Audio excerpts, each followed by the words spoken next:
not going to lie, I had a great sleep. I had a great dream, woke up early, I felt good. I thought, man, I'm going to be so jubilant after what happened on Monday Night Football. And then I look at this box score again. Through 40 games, the Warriors are 4 games under 500, and they got Draymond Green back. And a team that was 29th in the league in scoring, 30th in the league, which is dead last in the NBA in terms of three-point percentage, and a team without John Morant, Marcus Smart, Steven Adams, Desmond Bane, gave up 23 pointers to the Memphis Grizzlies.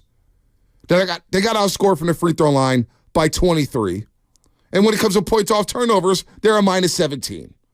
And the Warriors lose to the G League Memphis Grizzlies. And I'm sure half of you, hell, I would say 90% of you out there have never heard of G.G. Jackson. Have never heard of Vince Williams Jr. I had never heard of G.G. Jackson. I was very unfamiliar with his game. And then by about the fourth quarter, I said, wow, he can shoot. 19 years old. And then, by the way, Jacob Gilyard stripping Stephen Curry in the fourth quarter for an easy, uncontested layup. What happened yesterday with the Golden State Warriors was rock bottom, and that may be the lowest moment for this dynasty at full strength. Hell, since they've been together. That was as low as it can get on national television, and you come out there like that, and you can't separate from the Memphis Grizzlies. And now you go to Utah, who's red hot. They've been beating everybody. The Lakers, the Nuggets, the Raptors, the Celtics, the Bucks. Mike Dunleavy, Joe Lacob, things need to shake, and they need to shake in a hurry. Like, I hear you. It was a horrible loss, and I'm not gonna like power 5 worst losses of the season. But I just live my life like it always can get worse. That's just how I've. Well, it's getting worse. I mean, it's getting worse. As far as last night, that was as bad as it could get. But this is who they are. Like, yeah. they've been telling you who they are for quite a while, and we just need to listen. And, I know we've kicked this around a lot, right? And they've had moments and stretches where they've looked like a competent basketball organization and team. But the reality is like, they have not looked good for a long period of time.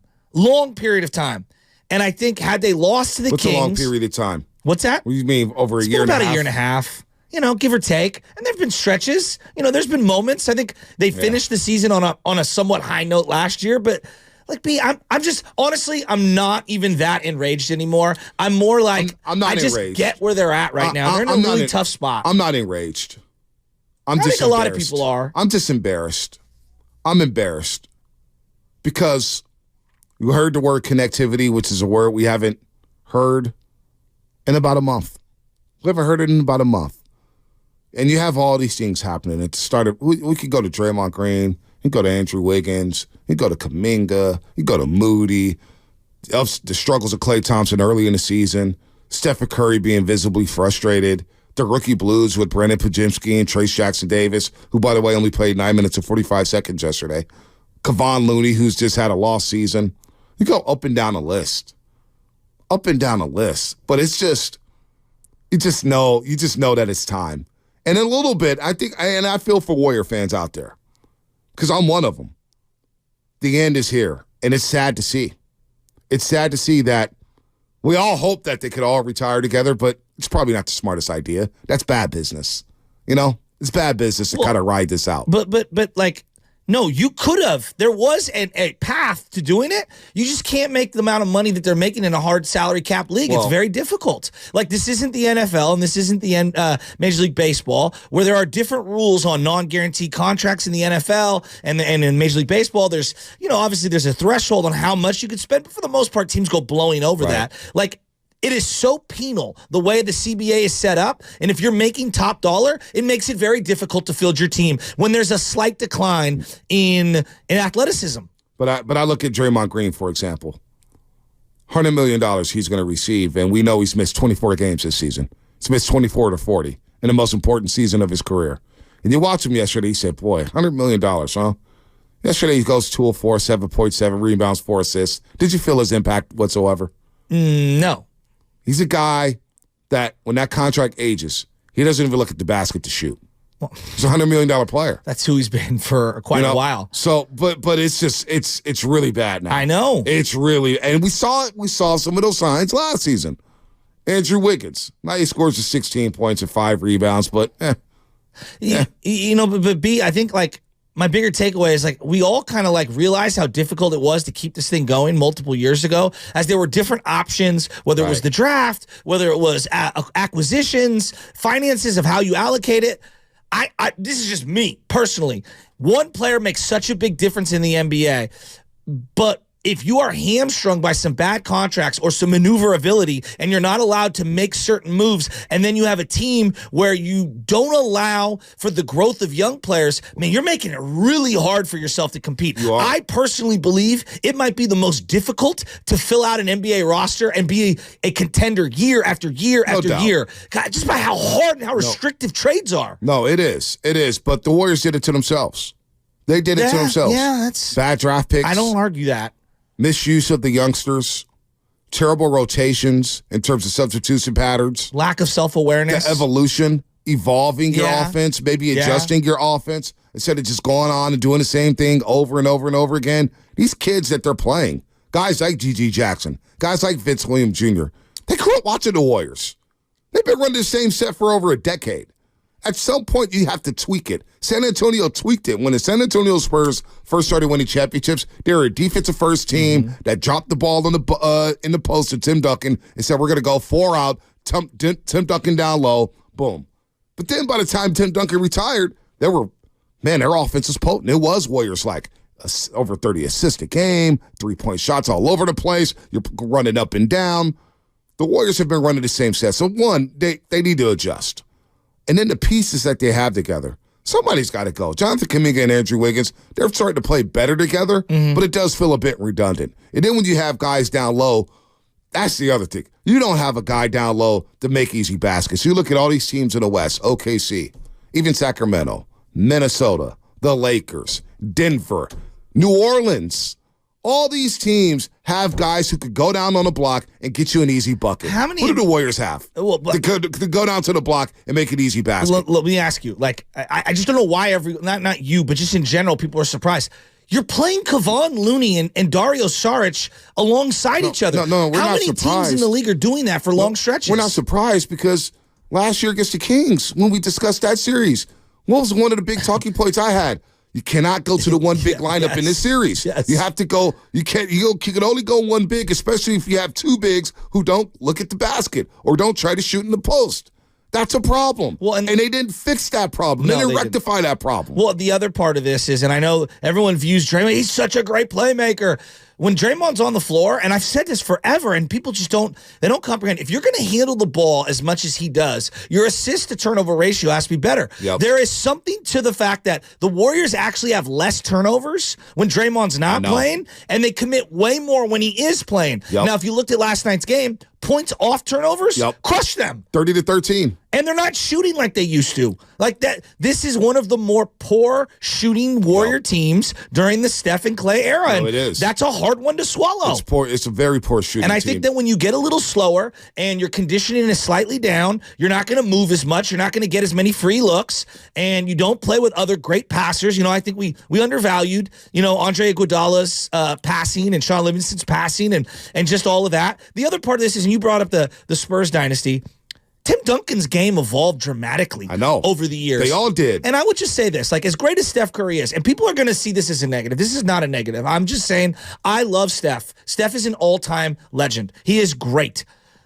But it's very difficult playing with Steph Curry. It just is. And the style that he plays, it limits the amount of players who are going to be effective in that particular system, because there's times he's going to play off ball. There's times he's going to play on ball, and you need to be a pick and roll or a stand and shoot guy. And so there's a blessing with Steph that is unreal. And then there's also the difficult path of rounding out the roster alongside of him. And I just think we underrate how tough it is to find pieces that fit alongside a very unique player in the history of the game. And they overlooked that. They overlooked that because you can't just say, hey, Draymond, here's the Draymond effect. When it comes to Steph, we all say, man, the two-man game is so good between Steph and Draymond Green. Oh, Steph is going to get unlocked. And you know what? Yesterday, Steph had a solid game.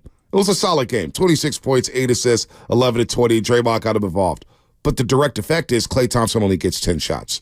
He doesn't touch the ball. All of a sudden, Kuminga has to fight for touches. He ends up taking 18 shots. So all of a sudden, you're force-feeding Steph while other guys are just standing around. And that's the uniqueness of Steph Curry. That's what makes him dynamic and playing off the ball. But you are right. You have to have the right pieces around him. And you look at this team with all the different combinations. I don't know if Andrew Wiggins is the right piece anymore around Stephen Curry. I don't know if Dario Saric or Kevon Looney is the right piece around Stephen Curry. If Draymond Green can only play with Steph Curry, then that's a problem. It's redundancy, and that's bad roster construction. That's bad construction when you have a franchise player and you say, well, how can I get the best out of my franchise player while helping the team win? And they didn't do a good job of that. But there's no secret. You haven't even addressed the defensive situation. Well, defensively, they stink. They all stink. But I think that's a big part. Like when you don't get stops and you're having to walk the ball up the court, I just think it's a very difficult, a double-edged sword there. The defense, when you're small, unathletic, that's a recipe for disaster in the NBA. Part of what made the Splash Bros so dynamic, yes, there was the offensive component that was undeniable, but it was Klay's ability to, be able to mask all the deficiencies that Steph Curry had defensively. I also think you had a lot of rim protection. Yeah, exactly. You had Andrew Bogut. You had Zaza Pachulia. You had JaVale McGee. You had David West. You had Festus Ezeli. You don't have a rim protector right now. No. So now when you are getting blown by, because it would happen with Steph and Klay at times. Klay Thompson's never been the greatest off-ball defender. On the ball, he was really good. Off the ball, he'd get lost at times. But you had bigs back there. Even Kevin Durant. Kevin Durant at one point, especially during his first season with the Golden State Warriors, going into January of that first season, Kevin Durant was leading the league in block shots. Now, you've got Kevon Looney. Nobody fears him in the paint. Dario Saric is food on defense. And Trace Jackson-Davis is a rookie. You can't expect him to defend at a high level in the paint. So when you have all these guys, when you're slow, unathletic, and you can't stay in front of anybody, the point of attack defense was a problem last year, and it's, again, a problem this season, and now you don't have rim protection, so now guys like G.G. Jackson, guys like Vince Williams Jr. feel really good about themselves. They're like, we can get any shot that we want. Look at how many wide open threes the Warriors were able to get, the Grizzlies were able to create yesterday because you're overhelping. Why do you overhelp? Because you're old and slow. Well, yeah, and then one basic pass back out, and you're scrambling. You're in scramble mode. Look, B, we could criticize the Warriors front office and their allocation of the money or the draft picks and everything. At what point were they supposed to flip off like where they were? They just won a championship a couple years ago. And by the time the whole Draymond Poole situation happened, I don't know who wanted Draymond. I don't know, I don't think they were ready to make moves at that point. No, and we can weren't. argue about this draft pick is allowed to thrive and they should have taken that guy. I don't remember a lot of people saying take Halliburton in real time. No, I don't either. I know I wasn't. I think it's easy to say in retrospect. I think it's very difficult. No. I wanted James Wiseman because there was a lot of Warrior fans. There were some Warrior fans who wanted LaMelo Ball. Halliburton was a 12th overall pick. No, where was Halliburton? Was he taken 11th, 12th? 12th? I think it was 12th because Sacramento had the 12th pick. And so there's a couple people maybe talking Halliburton, but not at number 2 overall. There was more talks about the Warriors trading down to maybe get Halliburton. The James Wiseman effect is definitely looming large here. There were more people talking about Obi Toppin than Tyrese Halliburton as a player that the Warriors should be looking at. Exactly. At least that I saw. Yeah, no. I think it's unfair. So, we do this a lot now. Look, Franz Wagner and the Kuminga pick. And Kuminga's playing well. No, I know, but I see a lot of people pointing at that. Are we sure Franz Wagner was going to be able to play with the Warriors? Are we sure we were allowing young players to play? So that goes back to, I just think there's been a lot, and there's a lot to critique at every single turn, but this is also the natural progression and evolution of an organization. Well, I think when you've been this good for this long, it has to tick down. It has to tick down, no doubt about it. We've been spoiled, no doubt. I've just come to accept it. But it's just sad to see no doubt. A game like that. I don't care how old you are. You have to beat that team last night. You have to beat that team last night. And the fact that the Grizzlies were up double digits, and Jared Jackson Jr. was 4 of 20. It was 420. You couldn't buy a basket, and you still lost by 9 to the Memphis Grizzlies. The James Wiseman pick, the reason why it looms so large, and I think people misremember his rookie season, he was trending up. Despite all the injuries, despite COVID, he was ascending. Now, not greatly, but he was giving you double-doubles. Go look at the game logs. Go watch the game. Wiseman was getting better.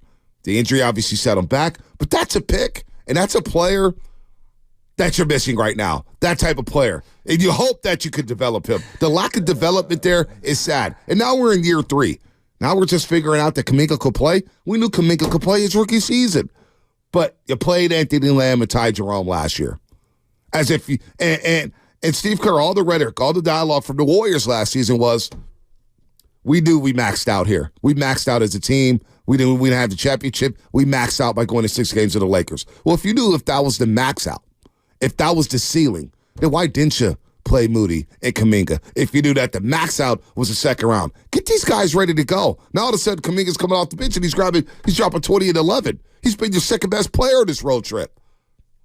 It's just, it's not good right now. And I look at some of the veterans, and I look at Draymond Green, and I'm just watching them, and I'm saying to myself, boy, how the hell are you going to move off that money? That's not going to age well.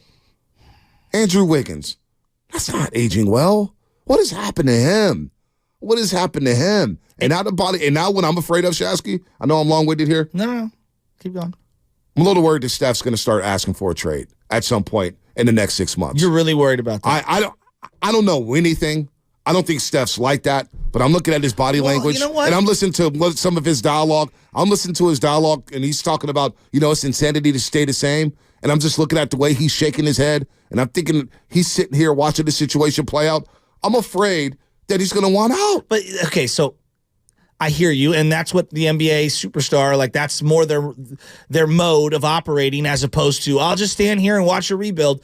But, like, he is culpable to some degree. If you don't think that he's co-signed on all of these roster decisions and minute allocation, like they're running things by him. Like I find it hard to believe that he's simply a victim who just shows up to work every single day and he had no influence in them keeping everyone together. Like I find that hard to believe. He's one of the greatest players the Warriors have ever seen. I'm sure that he has earned a level of input and respect within that organization that, look, he's earned it. But to sit here and say that, like, this situation's horrible. I had nothing to do with this. I disagree. I don't think I said that. Did I say that? No, but I would just say to him that, like, that's an unfair point of view. I don't think anybody said that. If he wants out, I would say that's an unfair point of view because we've kind of shaped this thing around you. No, dude. I don't think anybody said that, though. I don't think I said that. I'm nobody saying that. Of course Steph Curry has some juice. Of course Steph Curry, they're going to run things by Steph Curry. But I also think we underestimate who Steph Curry is. He's too nice of a superstar sometimes.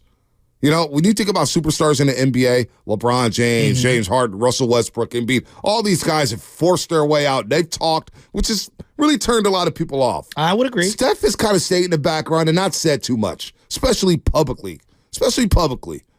And he's wanted to ride this out with his guys. And I get him. He's loyal to a fault. But I think Steph, the beauty about him is that he hasn't thrown teammates under the bus, that he has tried to be too loyal to a fault. So, yeah, does he have any culpability of maybe the way the roster is shaped? Yes, absolutely. But we're out here trying to talk like Steph Curry's just cutthroat, said, yeah, you got to get rid of this guy, get rid of that guy, get rid of But Bonte, this owner has gone above and beyond in contrast to other owners who will barely dip their toe into the luxury tax. He has spent more on luxury tax in multiple years than entire payrolls. I mean, he's historic levels of infrastructure being supported by this team. So all I'm saying is that if Steph Curry wanted out, I would be really disappointed. No, I would be disappointed, but would you blame him if this roster, if you look at this roster construction? No, but I would say to him that's unfair. That's what I would say. I would say, look, Steph, we literally band-aided this entire thing together and paid historic levels of luxury tax coming out of a pandemic when we built a brand new stadium. Well, things change. I hear you. Things change. But I would tell you that if I was the owner, I would say to him, that's unfair. I kept your core together. I did everything I could to piecemeal this bad boy. I paid historic levels of tax. I would say that was unfair. Do we know for sure Steph Curry co-signed Draymond Green resigning? Do we know that for sure? I'm just going Joe Lacob sat right here next to me, to my left, to your right, and he looked us in the eye and said, Draymond Green drove down to my house, and we had dinner, and the contract got done.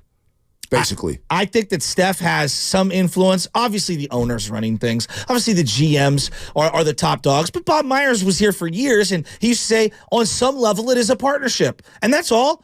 I just think that if I'm Steph Curry and that's his point of view, I'd be very disappointed. I didn't say he's going to do it. I didn't say he's going to do it, but it could all have to change of heart. Why would you say in a situation that's not? You know what? You're going to stay in a situation, like if we were here at 95.7 The Game and our ratings started tanking and we weren't getting along, why would we want to do this show together a year from now? Yeah, we have a dream job, but at some point things change. At some point you got to pivot, right? Don't panic. What if Steph Curry does decide to pivot? Don't panic. Well, I'm afraid that the situation may deteriorate to the point where he says, I have no choice. What else can I do? What else can I do? Well, I got a guy in Andrew Wiggins who ain't playing hard. I got a guy in Kuminga who wants to play, but he's going to the media running left and right. I got a coach who won't adjust. I got no